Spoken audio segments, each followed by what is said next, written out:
Thank you, Chairman Cox, for holding this hearing, and that for two reasons. First, because transforming the Department of Interior is an important topic that does deserve additional congressional scrutiny. Second, because this hearing falls completely within the jurisdiction of this committee, which I hope will continue through the 116th Congress. Reorganization of the Department of Interior is just a small part in a larger effort of this administration to overhaul the entire federal government to make it more efficient and effective. In fact, in the Department of Interior, as Chairman alluded to, there is a tremendous backlog of $10 billion or more in simple maintenance, repair with what property the Department of Interior has. Yet, in recent years, the trend has been to acquire more and more property without even bothering to repair and maintain the property it had. I welcome the reorganization. I think it's over time that's past time that such should have been done. And it is consistent with the directive in March 2017, President Donald Trump issued Executive Order 13781, directing the head of each agency to submit reorganization plans in order to improve the efficiency, effectiveness, and accountability of that agency. In response to this executive order, former Secretary Ryan Zinke, when he was not having to answer claims against him that kept him busy and cost him a tremendous amount of individual money, he began undertaking bold reforms, modernizing the way the Department of Interior operates. I'm confident the newly confirmed Secretary, David Bernhardt, will be able to continue and complete the historic reorganization of the department.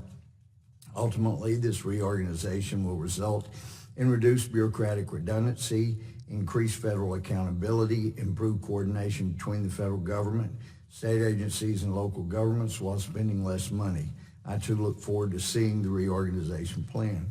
The Department of Interior has already made headway on this reorganization by transforming the past management structure of the department, which consisted of 8 bureaus, 49 regions, each operating in a unique patchwork of boundaries, into 12 unified regional boundaries based on watersheds and ecosystems.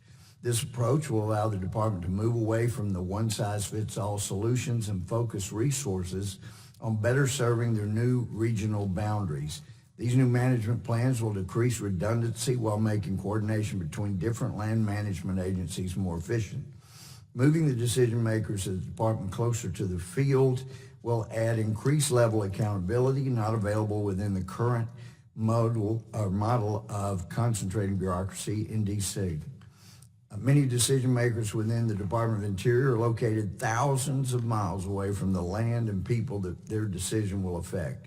For example, the Bureau of Land Management oversees nearly 385,000 miles of public lands.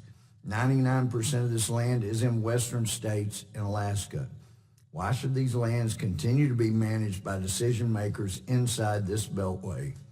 While several details of the reorganization plan remain unconfirmed, I am afraid based on the title of today's hearing, the majority merely intends to spend time criticizing tearing down the plan. Instead, I hope we don't miss the opportunity to truly explore how the Department of Interior can evolve to better serve the American people, participate in a fruitful discussion. Historically, agency reorganizations have not been a partisan issue. Many different agencies and bureaus have attempted reorganization plans throughout this nation's history by both Republican and Democratic administration.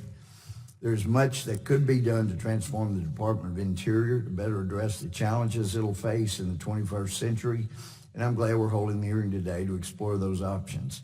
And I look forward to hearing the testimony today. Thank you, Mr. Chairman.